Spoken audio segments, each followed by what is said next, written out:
Welcome to my channel Sure Success English Academy. Today we will discuss about the essay Dream Children Reverie by Charles Lamb. Before going through the essay, we will take a briefing about this. The essay is taken from the essay of Elia. এই গল্পটা এসে of এলিয়া থেকে নেওয়া হয়েছে, which describes a tender account of bachelor Charles Lamb reminiscence, যেটা বর্ণনা দিচ্ছে Charles ল্যামের অতীত ঘটনা অফ বাইগন টাইমস, অতীত ঘটনার স্মৃতিচারণা, and unfulfilled yearning for a happy domesticity, এবং অতিপ্ত আকাঙ্ক্ষা, ইয়ার্নিং আকাঙ্ক্ষা ফর এ হ্যাপি ডোমেস্টিসিটি, সুখী গারস্থ জীবনের যে অতিপ্ত আকাঙ্ক্ষা সেটা বর্ণনা দিচ্ছে। The essay contains the author's daydreaming, এই এসেটাতে পুরো ঘটনাটা আছে অথরের ডে ড্রিমিং সম্পর্কে, where he seems to have a meeting, যেখানে উনি সাক্ষাৎ করছে উইথ টু ড্রিম চিলড্রেন, দুটো ড্রিম চিলড্রেনের সঙ্গে, the child of his fantasy, যেটা উনি চাইতেন। তার পার্সোনাল লাইফ কেমন ছিল?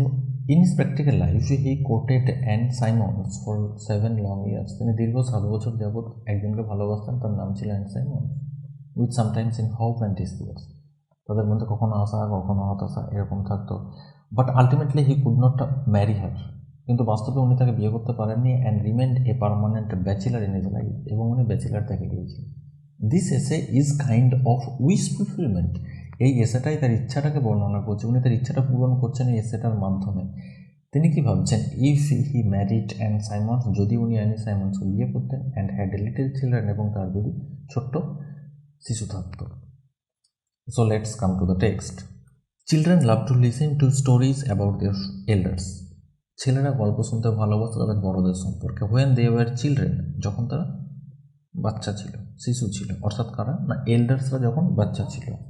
টু স্ট্রেচ দেয়ার ইমাজিনেশন, তারা তাদের কল্পনাকে বিকশিত করতো।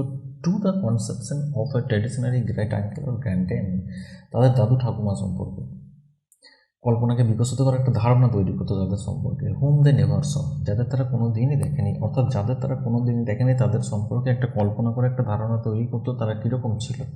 ইট ওয়াজ ইন দি স্পিরিট, ঠিক এরকম একটা কল্পনাপ্রবণ মনোভাব নিয়ে, দ্যাট মাই লিটল ওয়ান্স, আমার ছোটো ছোটো ছেলেমেয়েরা, ট্রেপড অ্যাবাউট মি, আমার চারিদিকে বসেছিল, দ্য আদার ইভিনিং, এক সন্ধ্যেবেলায়, to hear about their great grandmother Field, তাদের গ্রেট গ্র্যান্ড মাদার ফিল্ডের গল্প শোনার জন্য। Who lived in a great house in Norfolk, যিনি নরফোকের একটা খুব বড় বাড়িতে বাস করতেন।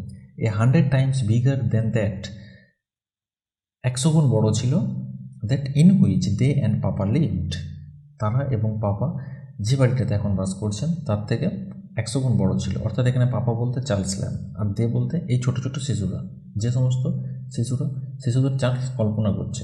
Which had been the scene, যেখানে এই সিনটা হতো। So at least it was generally believed, এটা বিশ্বাস করা হতো, in the part of the country, একটা দেশের গোটা পার্টি বা দেশের একটা অংশ বিশ্বাস করতো, অফ দ্য ট্র্যাজিক ইনসিডেন্টস, সেই বিদারক ঘটনাকে, which they had lately become familiar, যে ঘটনাটা পরবর্তীকালে খুব পরিচিত হয়েছিল, খুব ফ্যামিলিয়ারিটি পেয়েছিল, with from the ballad of the children in the wood, যে গল্পটা the ballad of the children in the উডতে বর্ণিত আছে। এই ঘটনাটা পরে বলছি, the ballad of the children in the wood, এই ঘটনাটাই পরে আসছে। সার্টেন ইট ইজ দ্যাট, এটা নিশ্চিত, the whole story of the children and their cruel uncle was to be seen fairly carved out in wood upon the chimney pieces of the great hall, এটা নিশ্চিত, the whole story of the children, পুরো ঘটনাটা কাদের না, ওই শিশুদের, and their cruel uncle, এবং তাদের নিষ্ঠুর কাকার, ওয়াজ টু বি সিন, যেটা দেখা যেত, ফিয়ারলি কার্ভ, খুব সুন্দরভাবে অঙ্কিত ছিল, কার্ভড আউট, খুব সুন্দরভাবে অঙ্কিত ছিল, in wood upon the chimney piece, ওই চিমনি পিসের ওপরে যে কাঠ ছিল সেই কাঠের ওপরে খুব সুন্দরভাবে বর্ণিত ছিল। চিমনি পিসটা কোথায় ছিল? অফ দ্য গ্রেট হল, ওই গ্রেট হলে ছিল চিমনি পিসটা। The whole story down to the robin redbreast, পুরো ঘটনাটাই robin redbreast. Still a foolish rich person, যতক্ষণ না পর্যন্ত একটা foolish rich person pulled it down, এটা ভেঙে দিয়েছিল, কোনটা? চিমনিটাকে। কেন ভেঙেছিল? To set up a marble one of modern invention in its stead, এই উডের পরিবর্তে ওখানে কি করা হয়েছিল? টু সেট আপ, স্থাপন করা হয়েছিল, a marble one of modern invention, একটা আধুনিক মার্বেলের চিমনি তৈরি করা হয়েছিল। কেন না, তখন বলা হতো যে মার্বেলটা হচ্ছে মোস্ট এক্সপেন্সিভ এবং ভ্যালুয়েবল। তো সেটা যখন প্রতিষ্ঠাতা করা হয়েছিল তখন সেখানে কি হয়েছিল যে কাঠের উপরে যে সুন্দরভাবে কার্ভড আউট করা ছিল ফেয়ারলি একটা ট্র্যাজিক ইনসিডেন্ট সেটা উঠে গিয়েছিল। Here Alice put out one of her dear mother's look. এখানে অ্যালিস এমনভাবে তাকালো ওনার মায়ের দিকে, too tender to be called upbraiding, দেখে মনে হচ্ছিল যে খুব বাচ্চা হলেও বড় হয়ে উঠছে। Then I went to say, তারপরে আমি বলে চললাম, how religious and how good their grandmother, তাদের গ্র্যান্ড মাদার কতই ভালো ছিল, কতই রিলিজিয়াস ছিল, ধর্মপরায়ণ ছিল। Field was how beloved and respected by everybody, তাকে সবাই কত ভালোবাসতো, সবাই কত শ্রদ্ধা করতো। Though she was not indeed the mistress of this great house, যদিও উনি এই বাড়িটার মিস্ট্রেস ছিলেন না, অর্থাৎ মালকিন ছিলেন না, but had only the charge of it, কিন্তু এই বাড়িটার চার্জ তার উপরে দেওয়া হয়েছিল। And yet in some respect she might be said to be the mistress of it too, এবং মাঝে মাঝে উনি এই বাড়িতে এমনভাবে থাকতেন যে মিস্ট্রেসই মনে হতো। Committed to her by the owner, কে দায়িত্ব দিয়েছিল? এই বাড়িটার যে মালিক সে দায়িত্ব দিয়েছিল।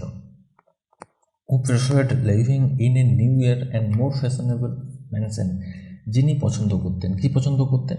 Living in a newer, একটা নতুন অ্যান্ড মোর ফ্যাশনেবল, এবং খুব ফ্যাশনেবল ম্যানশনে বাস করতে।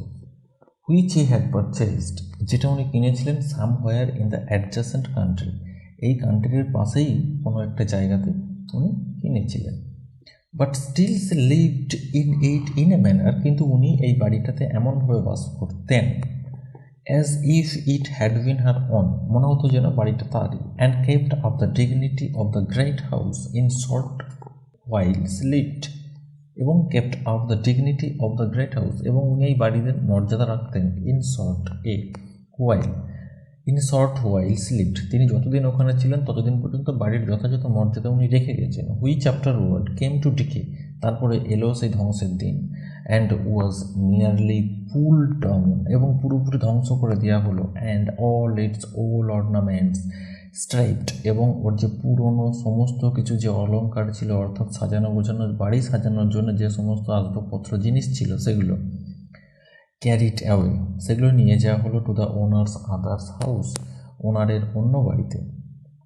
War they were set up, যেখানে সেগুলোকে এস্টাবলিশ করা হয়েছিল, প্রতিষ্ঠা করা হয়েছিল। অ্যান্ড লুকড, এবং সেগুলো এমন দেখতে লাগছিল অ্যাজ অ্যাকওয়ার্ড, এতটাই বাজে দেখতে লাগছিল যে as if someone were to carry away the old tombs, যে কেউ যেন কবর থেকে জিনিসগুলো নিয়ে আসছে। They had seen lately at the abbey বলতে এখানে যেখানে কবরস্থান দেওয়া হয়, তো ওই কবরস্থান থেকে যেন সেই জিনিসগুলো নিয়ে এসেছিলো, এবং নিয়ে এসে উনি ফ্যাশনেবল বাড়িতে এস্টাবলিশ করেছিলেন।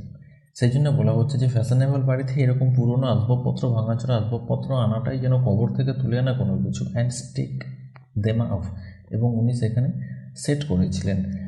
ইন লেডিস সি, এখানে লেডিস সি বলতে দ্য মোর ফ্যাশনেবল লেডি কথা বলা হচ্ছে এখানে, যে একটা ফ্যাশনেবল লেডির রুমে যদি ভাঙাচোরা জিনিসপত্র আসবাবপত্র থাকে তাহলে সেটা কীরকম দেখা যেতে পারে। এটা পুরোপুরি অপোজিট। যে লেডিটা খুব ফ্যাশনেবল হয় তার রুমে নিশ্চয়ই, বা তার ড্রেসিং রুমে নিশ্চয়ই কোনো খারাপ জিনিস থাকবে না, কোনো ভাঙাচোরা জিনিস থাকবে না, সমস্ত কিছু যা থাকবে সব টিপটপ। সুতরাং এটা এমন মনে হচ্ছিল যেন লেডিস সিয়ের রুমে এগুলো এস্টাবলিশ করা হয়েছে। কী এস্টাবলিশ করা হয়েছে? যে কবর থেকে তুলে না কোনো জিনিস, অর্থাৎ এখানে তুলনা করা হয়েছে যে উনি যে ফ্যাশনেবল বাড়িতে থাকতেন সেই পুরোনো বাড়ি থেকে সমস্ত আসবাবপত্র জিনিসগুলো নিয়ে গিয়ে এস্টাবলিশ করা হয়েছিল, এবং দেখে মনে হচ্ছিল যেন কবর থেকে জিনিস তুলে এনে কোনো ফ্যাশনেবল লেডির রুমে এস্টাবলিশ করা হয়েছে।